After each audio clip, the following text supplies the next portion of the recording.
Sobat SMSI, kembali lagi di Kongko bareng SMSI. Hari ini saya Eva Pardiana bersama tim podcast Kongsi SMSI Kota Bandar Lampung sedang berkunjung di Sasana Tinju A23 Fight Club milik Coach Peter Samuel Hari. Nah, di sini bersama saya sudah ada Coach Peter langsung. Siap. Kita akan mendengarkan langsung dan mengulik-ngulik cerita mengenai Sasana Tinju milik beliau yang sejak 2014 didirikan. Betul ya, Coach ya? Betul. Nah, langsung saja kita ajak ngobrol. Selamat malam, Coach. Selamat malam, Mbak Eva. Apa kabar? Terima kasih sudah menjamu kita, tim podcast SMSI. Ini malam-malam nih. Malam ya. Malam-malam, tapi alhamdulillah di sini cukup terang benderang. Siap. Dan suasananya ini agak-agak sendu ya. Sendu. Karena ditemani gemericik air hujan ya, agak-agak gerimis. Dan orang lagi taraweh. Nah, orang-orang masih taraweh. Ya. Coach, kita nih Siap. tim SMSI terakhir tuh baca tentang salah satu prestasi yang diraih oleh Sasana Tinju A23 Fight Club. Siap. Borong 3 gelar juara umum di Polresta Bandar Lampung Boxing Champion 2026. Betul. Ini prestasi terakhir ya, Coach ya? Ya, benar. Nah, kita tertarik nih pengen tahu mengenai A23 BC Fight Club ini. Ya. Coach bisa ceritain nggak sih awal mula mendirikan A23 BC Fight Club ini tadi 2014, bagaimana sih awalnya? Ya, awalnya saya kan lagi bangun rumah nih di sini. Saya bangun rumah, saya lihat anak-anak di sini kan punya potensi gitu. Jadi saya coba tawarkan ke anak-anak, mereka kan bantu saya untuk ngangkat-ngangkat bata untuk bangun rumah tuh. Jadi saya nawarin, adik-adik mau nggak bantu Om ngangkat bata, nanti Om ngasih latih tinju. Oh siap, mau, mereka senang. Dan setelah itu saya latih mereka, latihan banyak pasang surut atletnya, ada yang banyak, kadang hilang, banyak hilang. Terus tahun kemudian saya coba mereka bawa tanding. Nah, saya bawa tanding ke Cilegon, mereka berprestasi, ada dapat 2 perak, 3 perunggu. Nah, jadi dengan atlet yang saya bawa, mereka ada prestasi, jadi mereka senang, mulai senang tinju. Terus dimuat di berita kan di media waktu itu di koran Radar, di full halaman olahraganya Radar tuh full berita tentang anak-anak tinju. Nah, jadi mulailah itu anak-anak mulai senang karena awalnya saya bilang di Lampung ini kan susah untuk cari bibit tinju. Nah, karena waktu dari dulu kan zaman saya diambil dari NTT tahun 99, saya diambil dari NTT jadi atlet dan saya pensiun tahun 2008. Setelah itu saya mulai bantu-bantu ngelatih di Sasana di Saburai, tapi ketika saya bangun ini saya coba mulai ngedidik dari nol atlet yang saya bina. Nah, terus mulai berlatih 1 tahun mereka mulai juara, terus di 2016 kami bikin event di Lampung di Pringsewu, kami bikin kejuaraan. Kita juara umum, Sasana A23 BC juara umum. Nah, terus kita berangkat ke Palembang, dapat medali juga, dapat 2 emas. Terus mulai itu 2017 kita bikin Porprov di Lampung, anak-anak dari sini banyak. Sudah mulai banyak, kita mulai pembinaan di seluruh provinsi Lampung, kita bentuk pencap di provinsi Lampung, kita bikin pertandingan sparring, mulai banyak, ada Porprov, mulai atlet mulai banyak. 2017 kita bawa ke Jurnas ke NTT. Atlet yang kita latih dari nol ke Jurnas dapat 1 perak 2 perunggu. Wah, luar biasa itu ke Jurnas tuh. Atlet yang binaan Sasana bisa bersaing dengan seluruh Indonesia dan bisa masuk final. Itu luar biasa karena yang kita hadapi itu petinju-petinju PPLP. Pusat Pendidikan dan Olahraga Pelajar PPLP dari beberapa provinsi itu. Jadi kita juga bisa bersaing di sana. Terus 2018 kita ikut ke Jurnas lagi. Bisa juga dapat bersaing, ada peningkatan yang tadi 1 perak jadi 2 perak. Terus itu junior ya, anak-anak junior. Terus kita tuan rumah ke Jurnas, kita ambruk tuan rumah ke Jurnas, kita nggak ada prepare untuk kejuaraan. Kita atlet kita kalah semua, tapi dapat 1 perunggu tuan rumah di Lampung. Terus 2018 kita bikin event juga di Lampung. Bikin event, mulai banyak atlet tuh, mulai datang latihan, senang, mulai latihan. Sasana mulai rame. Ada beberapa sasana di Lampung kita mulai hidupkan. Di Kota Bumi ada Black Tiger, di Lampung Selatan ada Sigar Selatan Boxing Camp, di Metro ada Metro Boxing Camp, terus di Pringsewu ada Senyu Boxing Camp, ada Gading Rejo Boxing Camp, di Tanggamus ada, sudah mulai tuh. Di Pesawaran ada Bara Fight Club sama Eskul SMK 1 Skansa. Skansa di Bandar Lampung ada Eskul Skapan, ada Semalan SMK 9, ada Skanam SMK 6. Kita mulai suasana-suasana Lampung. Terus 2019 kita mulai tuh prestasi meningkat tuh. Kita kan harus ngikutin 4 wheel.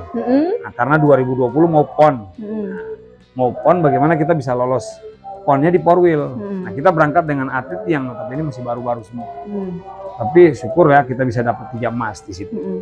Atlet kita yang usia masih muda, si Nabila, itu bisa dapat medali emas di 4 wheel perdana.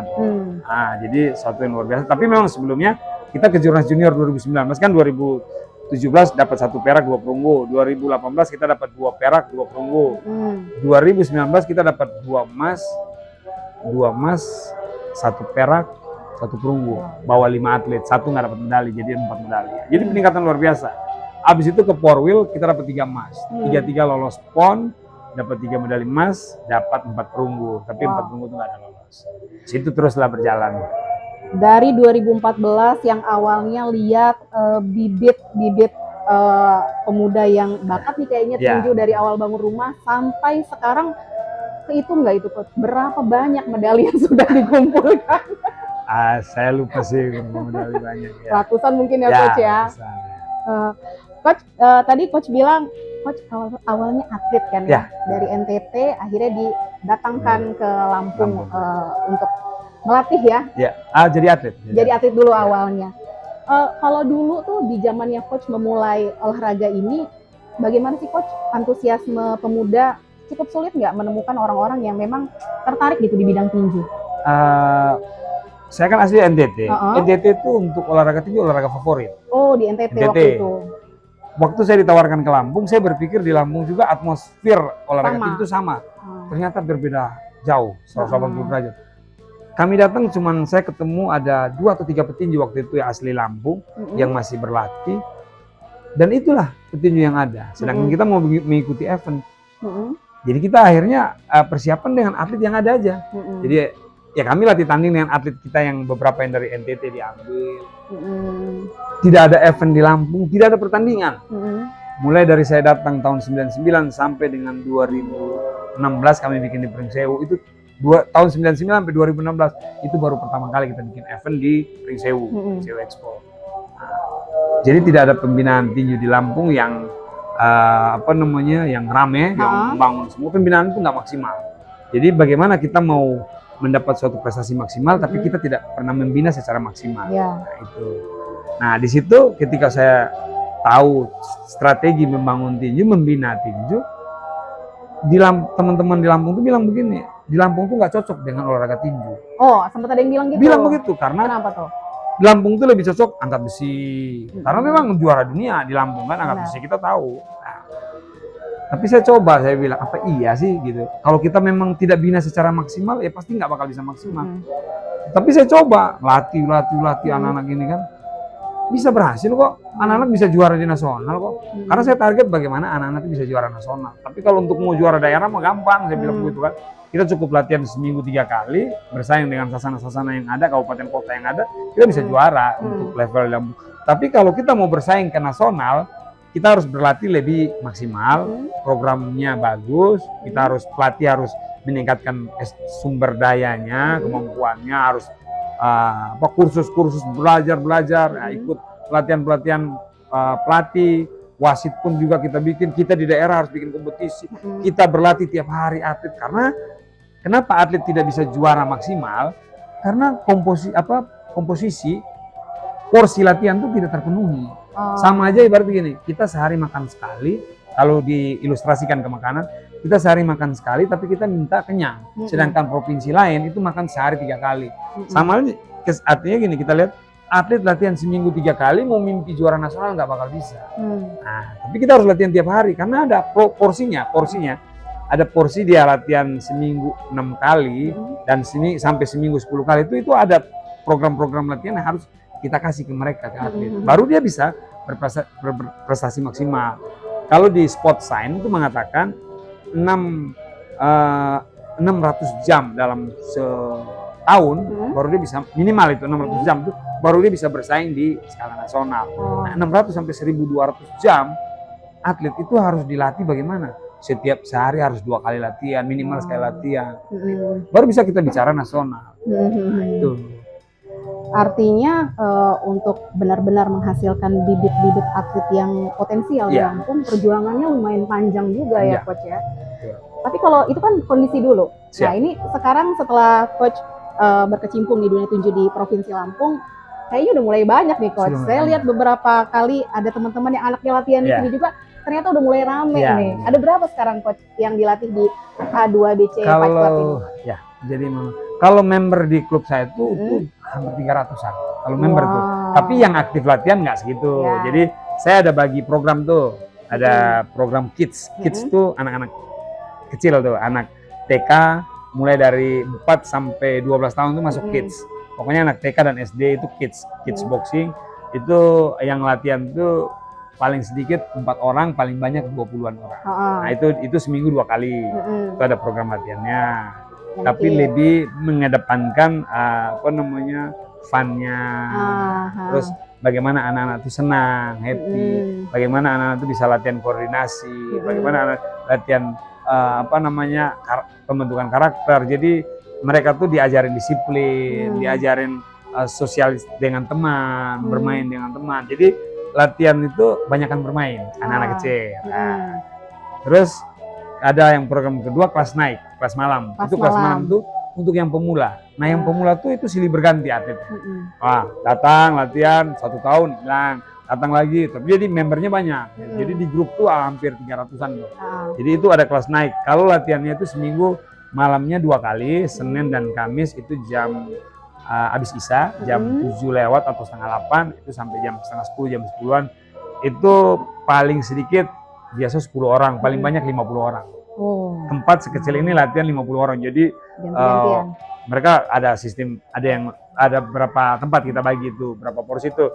Latihan teknik di dalam, ada latihan pukul padding dan samsak, ada yang latihan strength, conditioning, ada yang latihan drill, berpasangan, pola-pola. Itu jadi kita variasi latihan, program latihan. Nah, itu bisa 50 orang. Terus dari yang itu kita nanti yang puncak itu ada kelas atlet. Kelas atlet itu setiap hari kita latih. Jadi seminggu 6 kali, satu hari kita rest. Jadi itu kelas atlet itu Senin sampai Sabtu kita latih. Dan itu programnya berbeda-beda. Jadi Senin kita kasih latihan daya kekuatan. Nanti Selasa teknik, Rabu daya tahan. Nanti berikut juga hari Kamis nanti kita kasih latihan kekuatan, Jumat teknik, Sabtu daya tahan. Jadi kita kolaborasi. Itu ada kelas atlet tuh. Itu yang kelas atlet tuh paling sedikit 12, paling banyak 26. Jadi banyak. Jadi mereka bisa latihan banyak. Itu mulai dari yang kelas atlet tuh mulai SMP sampai sudah umum, yang sudah selesai kuliah. Jadi kelas atlet kita persiapkan untuk mengikuti event-event yang ada di Lampung maupun yang event nasional. Jadi mereka yang sudah juara-juara di Lampung dari Sasana ini kita latih mereka tiap hari. Nah, jadi tekniknya otomatis sudah mulai bagus, fisik sudah bagus, teknik fisik, akal. Jadi dia sudah punya taktik. Nah, itu sudah kita latih gitu. Ya, strategi bertanding sudah mulai. Jadi udah tekniknya lebih advance lah. Artinya untuk yang kelas atlet. Nah, dari yang kelas kids, ketika dia masuk SMP, tekniknya bagus, kita pindahin kelas atlet. Nah, dari yang kelas pemula, yang kelas malam, nah itu malam 2 kali sama Sabtu pagi itu. Ada kelas naik itu ada 3 kali latihan, 2 kali malam, satu pagi. Jadi Senin, Kamis malam, Sabtunya pagi. Nah, dari yang kelas naik itu, kelas pemula itu, kalau bagus, yang juara-juara, sudah juara, kita gabungin kelas atlet. Nah, jadi yang kelas atlet kalau malas tidak juara kita turunkan levelnya, grade-nya kita masukin ke kelas naik, kelas pemula. Nah, jadi saya sistem promosi degradasi. Jadi yang bagus kita ini, yang jelek kita kurangi. Berarti ini untuk melihat potensi atlet muda ini dilihatnya tadi dari yang kids sama kelas malam itu tadi ya. Artinya ini coach yang berlatih ke Sasana ini memang orientasinya pengen jadi atlet di masa depan KA. Gimana tuh? Bagaimana coach melakukan pendekatan kepada masyarakat di sekitar Sasana ya, terutama ya, soal manfaat dari boxing ini? Manfaat boxing itu banyak. Jadi kalau itu yang saya bilang ya, pola dulu sama pola sekarang berbeda. Kalau pola dulu orang latihan langsung fokusnya ke atlet. Nah, jadi tidak semua orang mengetahui tentang tinju, terus langsung ditawarkan atlet, orang bingung. Datang latihan terus dikasih sparring, orang tua nggak mau anaknya dikasih sparring itu, apalagi sampai bonyok. Nah, dengan perkembangan zaman, perubahan zaman ini kan orang sudah mulai tahu, oh tinju ini begini, oh tinju yang seram ini seperti ini. Memang tinju keras, tetapi kan tinju ada aturan. Ketika zaman dulu orang hanya tahu tinju, mungkin nontonnya Mike Tyson, Rizon, hanya nonton tinju pro, tapi tidak pernah lihat tinju amatir. Padahal amatir itu kualitas tekniknya bagus. Nah, tinju itu kan seni, seni bela diri, jadi seni bermainnya cantik, bermainnya bagus. Ketika kita latih secara kualitas, secara maksimal, tekniknya bagus. Nah, pertama orang datang latihan, kita tawarkan dulu latihan tinju punya banyak manfaat. Pertama, membangun hubungan manusia. Artinya kita bisa saling kenal dengan siapapun. Kedua, manfaat latihan tinju itu dia bisa untuk kebugaran atau kesehatan lah. Kita ambil, oh dia mau cari kesehatan. Silakan latihan tinju untuk kesehatan. Ya kan, meningkatkan kardiovaskular, daya tahan jantung, terus meningkatkan massa otot. Jadi dia melatih strength, latihan otot. Terus kan kita lihat dari yang kecil anak-anak sampai orang tua, itu anak-anak tuh rata-rata latihan tuh ada banyak tujuan. Yang pertama, anak-anak ini suka bermain HP. Akhirnya orang tua, itu jadi kita filter. Oh, dengan 2 jam dia berlatih sehari, dia bisa tidak bermain HP. Jadi mengurangi anak-anak untuk bermain HP. Terus anak-anak ini zaman sekarang kan ada yang suka dibully. Oh banyak. Nah, ketika latihan tinju dia akan bangun rasa percaya diri. Rasa percaya diri, keberanian. Betul, self confidence-nya naik. Ketika kita latih teknik bela diri, self defense-nya ada. Dia bisa bela diri. Nah, akhirnya dia senang. Wah, gue bisa bela diri, anak saya bisa bela diri. Yang tadinya anak yang suka dibully di sekolah, dia sudah ada rasa percaya diri. Ketika dia dibully, dia berani ngelawan. Yang tadinya dia dibully, dia diam. Dia dibully, dia diam. Tapi setelah dia latihan tinju, dia bisa ngelawan. Akhirnya guru atau kepala sekolah tahu bahwa oh selama ini dia dibully. Nah, saya mengambil mengriset itu dari anak-anak saya sendiri. Mereka latihan dengan cerita mereka, jadi saya banding, oh ini jadi nilai atau pemanfaatan dari mereka latihan tinju. Itu masih banyak. Ada yang badan kurus, tidak ini pingin latihan, jadi gemuk. Ada yang gemuk mau latihan, bisa jadi kurus. Nah, bisa begitu. Itu banyak manfaat tuh. Jadi fat loss, bakar kalori, bakar lemak gitu kan. Terus yang kurus bisa latihan strength karena kita ada bukan hanya latihan teknik aja, ada latihan strength-nya, ada latihan bebannya, alat-alat lengkap gitu kan. Nah, terus apalagi yang nggak kuat lari, mereka kita latih bisa lari. Yang fisiknya jadi prima. Benar, yang anak-anak yang pingin tes sekolah kedinasan, yang pingin tes polisi, TNI, dia kan kita latih, mereka jadi fisiknya akan kuat. Yang nggak bisa push up, mereka bisa push up. Yang nggak bisa pull up, mereka. Yang larinya nggak kuat, jadi kuat lari. Artinya pemanfaatannya banyak. Nah yang terakhir itu kan kita tawarkan mereka prestasi. Nah, ketika prestasi, kamu akan mencapai apapun. Jadi poin terakhir dari manfaat olahraga tinju ini adalah dia prestasi. Betul. Nah ini tadi yang menarik ini pembinaan untuk menghasilkan calon-calon abdi negara yang mumpuni secara fisik. Nah, tadi udah sempat ngobrol-ngobrol di balik layar dengan Coach Peter. Ternyata cukup banyak anak binaan Coach Peter di Sasana Tinju A2 3BC Fight Club ini yang berhasil masuk Akpol, TNI, polisi. Wah udah macam-macam nih. Udah diinventarisir juga nggak Coach? Udah berapa banyak Coach ini yang sudah berhasil lolos menjadi abdi negara lewat Sasana Boxing ini? Ya lumayan banyak sih, ada beberapa yang bisa saya sebutkan. Di tahun 2022 ada 2 atlet, si Dava Javier, dia masuk polisi dari jalur rekrutmen proaktif polisi. Terus ada juga yang tahun berikut lagi karena juara, dia masuk polisi lagi, rekrutmen proaktif, rekpro, jalur prestasi. Ada lagi 2 masuk Akpol, putra dan putri, juara tinju juga mereka. Nah, terus ada juga yang masuk sekolah tinggi intelijen, ada masuk sekolah kedinasan. Ada juga yang masuk di sekolah tinggi kayak angkatan gitu tuh namanya? Unhan. Ada masuk di Unhan. Universitas Pertahanan ya? Iya betul, ada yang masuk baru kemarin si Farhan, si Cikal sama Regin masuk Akpol, Taruna dan Taruni, terus si Riko masuk polisi, si Satrio masuk polisi, terus susul lagi Jovan anak saya masuk TNI, terus yang tahun ini Hendro masuk polisi, Mm-mm. Hendro masuk TNI, Secaba TNI, Jovan Secaba TNI, Sandro masuk Angkatan Laut, Teguh barusan tadi pengumuman Teguh masuk Angkatan Darat. Terus ada juga yang anak-anak kelas malam itu yang pemula-pemula, itu mereka masuk banyak yang kelas-kelas pemula tuh. Tadi yang baru juga latihan 1 bulan karena dia terobsesi lihat si Jovan masuk TNI, dia juga latihan tinju, ingin daftar TNI hanya fokus untuk nguatin fisiknya. Masuk juga, diterima juga. Karena tadi yang hari ini pengumuman itu yang tamtama itu ada 1.005. 1.005 diterima jadi TNI.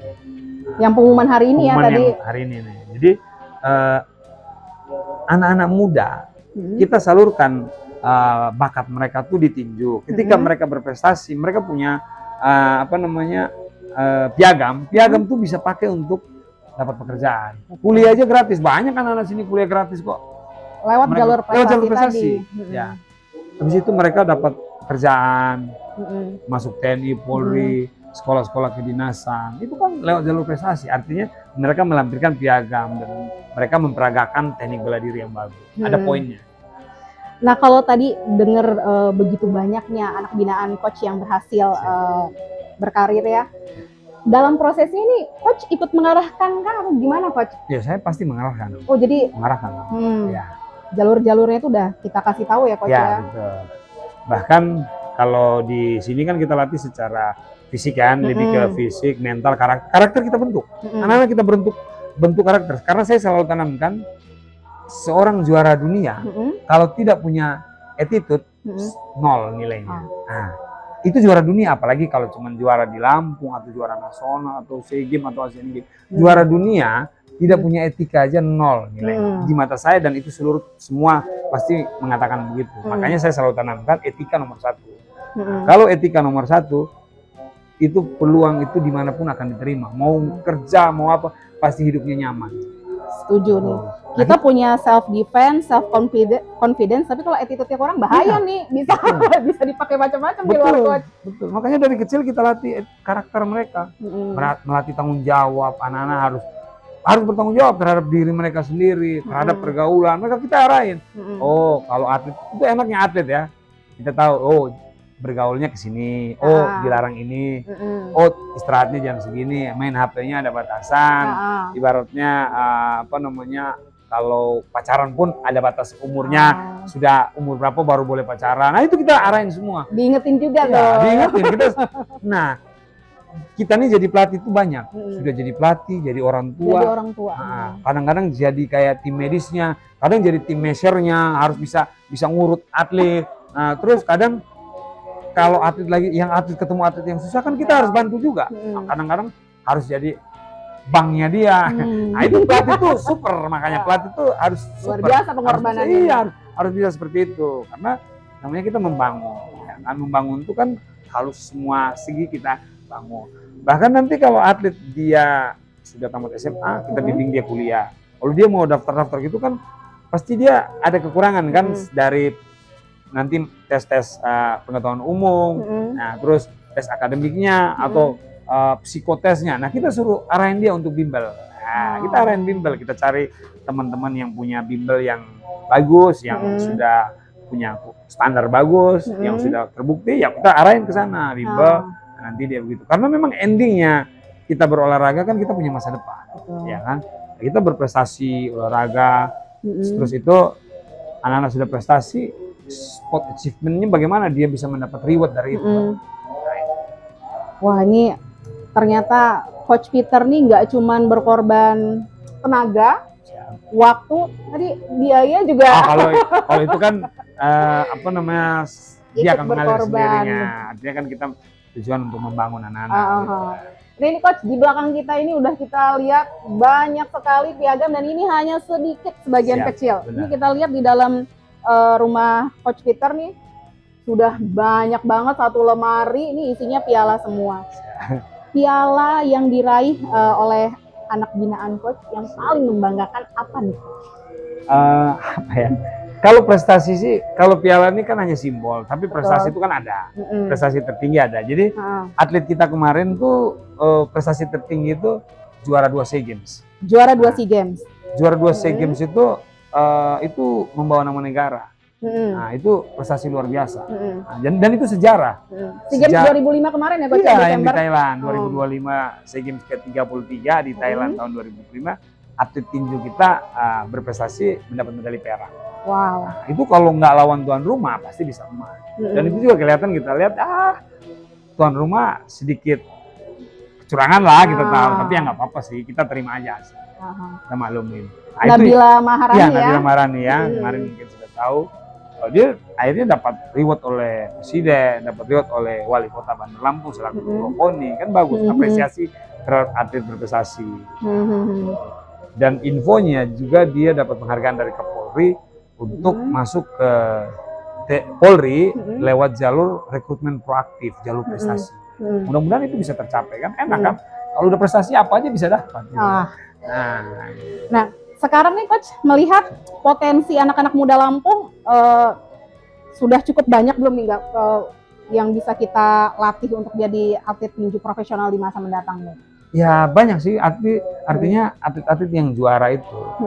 Kan gini, kita kan olahraga amatir. Olahraga amatir itu bisa kita kita dorong lagi ke olahraga profesional. Artinya ada tinju amatir, tinju profesional. Nah, kalau tinju profesional itu kan dia harus ada sponsor. Nah, ketika sponsor untuk membiayai atlet ini bertanding, pelatih untuk melatih, bagaimana atlet ini mengikuti kompetisi, ya kan? Nah, kayak kalau kita lihat juara-juara dunia seperti Chris John, Daud Jordan, terus kalau Elias Pikal dan lain-lain, itu kan ada jenjang ya. Jadi sudah juara-juara nasional, juara internasional di amatir, mereka terjun ke dunia pro, tinju pro, dan itu bagus.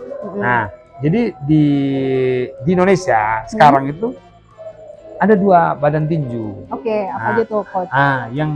Yang pertama yang sudah lama itu adalah Pertina, Persatuan Tinju Amatir Indonesia. Dan di tahun 2025 kemarin Pertina tidak berafiliasi dengan World Boxing, di mana World Boxing itu adalah badan tinju yang diakui IOC, International Olympiade Committee, maka Pertina dikeluarin oleh KOI atau Komite Olimpiade Indonesia. Nah, sekarang sudah ada badan tinju yang berafiliasi dengan World Boxing dan menjadi anggota IOC, yaitu yang di Indonesia itu Perbati, Pengurus Besar Tinju Indonesia. Dan di hampir seluruh provinsi sudah ada, sudah banyak Perbati, dan ketua Perbati sekarang juga adalah Bapak Ahmad Giri Akbar, ketua DPRD Provinsi, dan dia sangat support untuk membangun tinju di Lampung. Artinya ya di Lampung ada Pertina, ada Perbati, ya kita support aja gitu semua kan. Bagaimana atlet itu bisa maksimal, bisa mau ada badan tinju apapun, asal semua mensupport atlet, atlet tidak dikorbankan, kan bagus, maksimal kan. Nah, jadi ibaratnya satu anak punya 2 orang tua kan bagus. Ada Pertina, ada Perbati, bagus untuk kemajuan olahraga sendiri kan di Lampung gitu kan. Nah, kayak piala-piala ini kemarin kan ini si anak dia ngikutin kejuaraan Kapolda Metro Jaya dapat petinju favorit pialanya ini. Kalau yang besar ini kemarin karena dapat 3, ada 1 di dalam. Ini Sasana yang dapat Sasana dapat juara umum itu yang di Kapolres. Nah, kebetulan Bapak Kapolres ini antusias dengan tinju karena dia Bapak Kapolres ini tahu bahwa tinju merupakan salah satu program untuk menanggulangi kenakalan remaja dan juga mengedukasikan masyarakat supaya ngapain gue tawuran, lebih baik gue sportif di atas ring. Remaja ini kan energinya lebih banget ya Coach ya. Betul.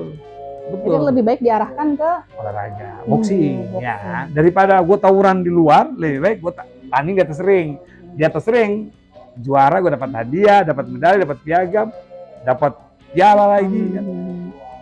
Terus kebanggaan lah diberikan pengalungan medali oleh Bapak Kapolres ya kan, atau ketua Perbati atau ketua tinju atau orang tua sendiri memberikan penghargaan, kan pengalungan medali itu kan sangat bangga sekali gitu.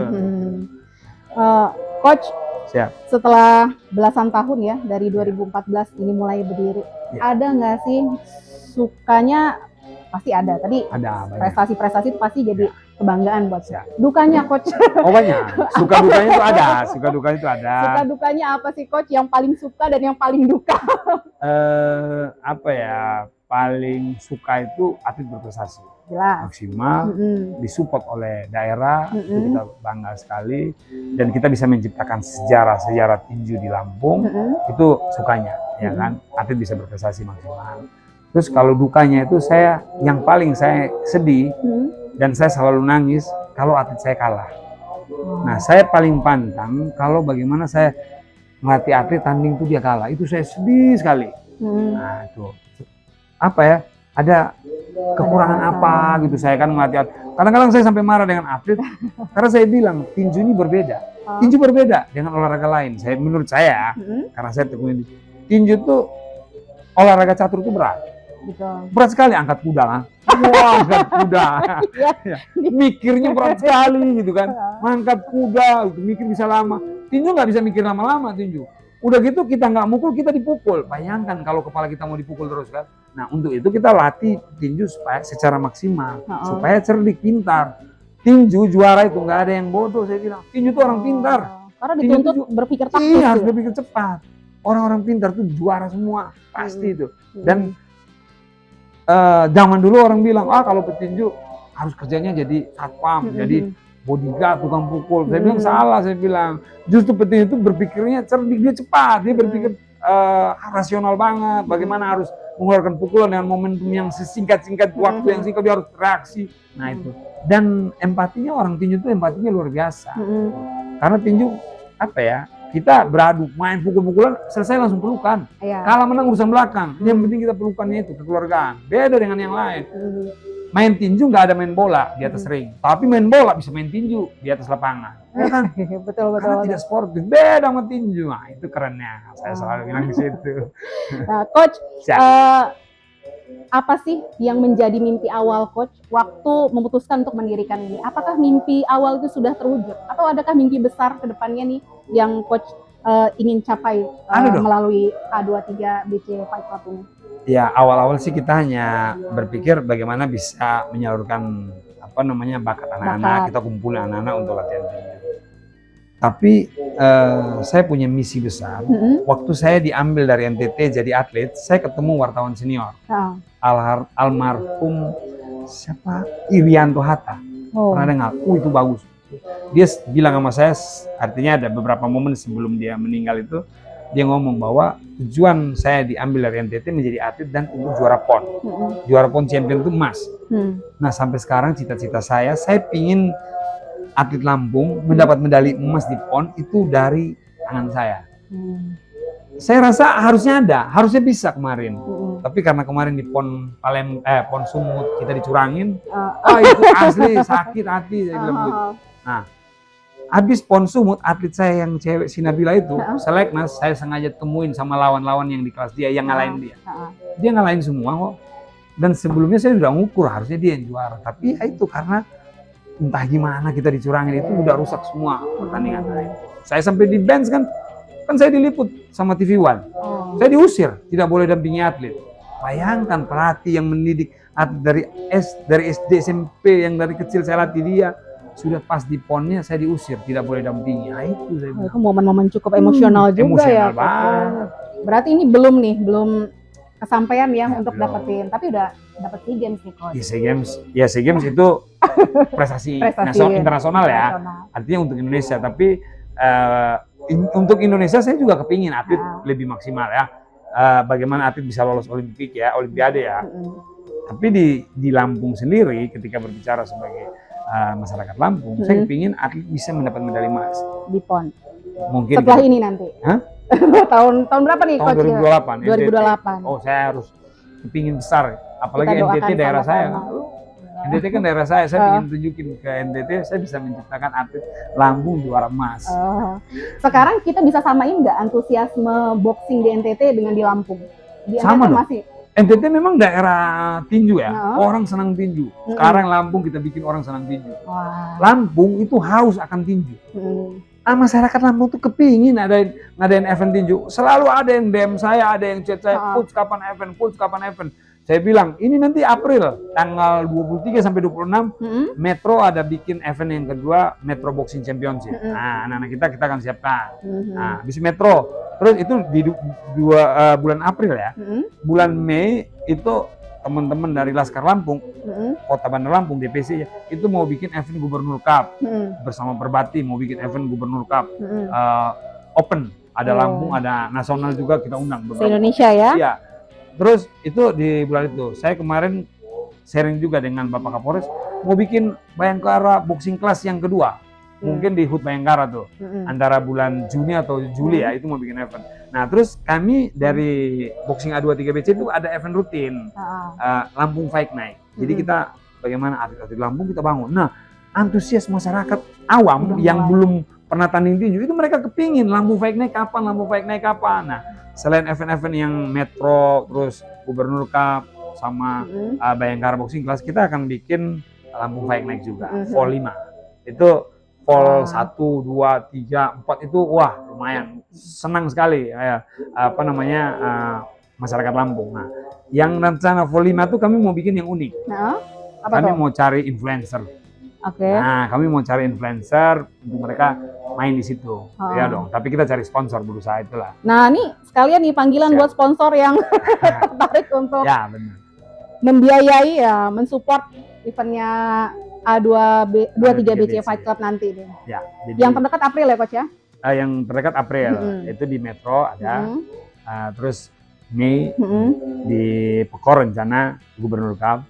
Terus antara Juni atau Juli itu ada Polresta Bandar Lampung, Bayangkara Boxing Class yang kedua, sama Lampung Fight Night. Lampung Fight Night ini itu yang saya kami mau bikin tim, sudah diskusi dengan tim-tim A23BC, ingin ada yang untuk UBL-nya, University Boxing League-nya. Jadi ada satu hari yang anak mahasiswa, itu nanti digabungin dengan influencer, dengan selebriti mau tanding nggak apa-apa di situ. Kita cari sponsor, kita bikin semeriah mungkin. Terus nanti anak-anak SMA semua, anak-anak SMA, anak SMP, gabung anak SD, kita bikin semua yang GBA.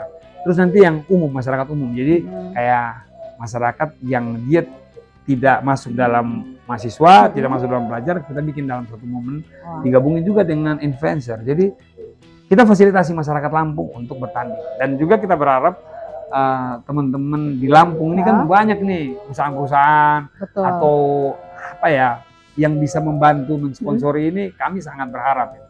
Maka itu akan membantu kita mengembangkan olahraga di Lampung, meminimalisir kenakalan remaja, memfasilitasi masyarakat Lampung untuk adu jotos di atas ring daripada berantem tawuran atau berantem di jalan. Jadi ini kayaknya visi misinya Coach Peter untuk menyebar virus semangat untuk bertinju di Kota Bandar Lampung khususnya udah mulai nyebar nih. Iya dong. Ini nggak cuma Kota Bandar Lampung, Provinsi Lampung. Tadi ada beberapa sasana juga yang Coach bantu untuk berdiri atau gimana Coach? Ada, kita saling support. Jadi ada banyak bukan sedikit. Jadi beberapa sasana tuh kita dengan Perbati Pusat kemarin membantu peralatan-peralatan kayak sarung tinju kita bantu, alat padding kita bantu. Terus kita bantu ke beberapa sasana, ada yang di Metro, ada di Lampung Selatan, ada di Bandar Lampung, ada sasana Morai, beberapa sasana di Bandar Lampung, di Provinsi Lampung kita support. Nah, itu. Dan ternyata anak Coach Peter nih, dua orang juga tertarik ternyata nih mengikuti jejak ayahnya untuk aktif di tinju nih. Kalau boleh tahu prestasi apa aja nih Coach? Nama anak siapa aja nih Coach? Yang pertama Jovan Junior Hari, dia prestasi juara Kejurnas Youth tahun 2022 di Medan dan juara Prapopnas di Lampung medali emas. Di event-event sebelumnya ya juara 2, juara 3, Kejurnas sudah diraih. Di Lampung juara terus. Nah itu Jovan Junior Hari yang sekarang sudah mengabdi menjadi abdi negara, jadi TNI, tugasnya di Tanggamus. Jalur prestasi juga prestasi dan dia siap berprestasi untuk Lampung kembali, untuk Indonesia, walaupun sudah bekerja tetap berlatih terus. Dan yang kedua, Clairin Feliciari, dia juara di event-event yang sudah ada di Lampung. Terakhir kemarin dapat juara 1 di Polresta Bandar Lampung dan juga predikat petinju terbaik usia under 17 tahun, dia petinju terbaik. Nah, kita berharap anak ini juga bisa go nasional, anak yang kecil ini bisa go nasional, semua lah mereka dia bisa juara nasional, mengharumkan nama Lampung dan syukur-syukur bisa difasilitasi oleh Perbati untuk go internasional. Wah, Ya. kita doakan sama-sama nih. Amin. Terakhir nih Coach, kita sudah di penghujung podcast kita. Apa sih nih Coach pesan yang mau Coach sampaikan untuk anak muda kita nih? Seperti yang kita tahu, kenakalan remaja nih sampai sekarang nih PR yang masih cukup banyak nih. Bahkan terakhir aja kita dengar nih saat Ramadan yang namanya perang sarung. masih ada dilakukan oleh segelintir remaja yang ada di Kota Bandar Lampung. Pesan yang mau Coach sampaikan untuk anak muda Kota Bandar Lampung agar mereka lebih positif ke depannya apa Coach? Ya, jadi saya mau sampaikan kepada seluruh anak-anak muda di Provinsi Lampung, khususnya di Bandar Lampung, bahwa kita boleh menyalurkan bakat, tetapi bakat yang kita salurkan itu harusnya positif. Nah, bakat yang kita ada, mungkin anak-anak atau orang tua tahu anaknya bakat bela diri ada, tapi kita tidak salurkan, itu pasti akan salah arah. Dan lebih bagus anak-anak di Bandar Lampung ini kita salurkan bela diri. Banyak bela diri, ada banyak cabang olahraga bela diri yang bisa kita latih. Dan salah satu yang saya bina adalah tinju. Nah, ketika kita berlatih tinju, kita punya banyak manfaat. Pasti akan kita dapat semua. Dan puncak dari manfaat adalah ketika kita prestasi. Dan ketika kita prestasi, kita akan mendapatkan reward oleh pemerintah, berupa lapangan pekerjaan, berupa pendidikan gratis, dan itu semua sudah anak-anak kita raih. Jadi saya mengajak seluruh masyarakat Lampung, khususnya Bandar Lampung, anak-anak muda, gemarlah olahraga, lebih baik berolahraga, lebih baik berprestasi daripada kita menyalurkan bakat di hal-hal negatif seperti tawuran, geng-geng jalanan, narkoba, atau perang-perang sarung di bulan Ramadan itu. Karena dulu anak-anak yang suka tawuran itu kita latih tinju, mereka bisa berprestasi dan sekarang sudah jadi abdi negara. Jadi silakan anak-anak Lampung, Bandar Lampung, anak muda ikut gabung dengan Boxing A23BC Fight Club atau Boxing Lampung untuk berprestasi untuk negeri. Untuk anak muda, anak-anak kecil nih tadi yang kira-kira orang tuanya anaknya masih kecil-kecil, boleh juga digabung di kelas kids tadi. Boleh. Bisa langsung datang ke sini. Boleh. Sasana Tinju A23BC Fight Club di Langkapura. Bisa langsung search di Google Maps tempatnya. Lumayan. Nah, ini kita ada di sini dan peralatannya juga cukup lengkap. Siap. Terima kasih Coach Peter atas waktunya sudah menerima kami tim podcast SMSI Kota Bandar Lampung. Semoga apa yang Coach cita-citakan mengenai prestasi, tadi bagaimana ke depan masa depan olahraga tinju di Indonesia ini semakin bagus bisa tercapai. Dan semoga A23BC Fight Club terus berjaya sampai puluhan tahun ke depan. Amin. Saya Eva Pardiana dan Peter Samuel Hari. Kita undur diri, selamat datang di episode podcast Kongsi selanjutnya. Oke, dadah, see you, sampai jumpa.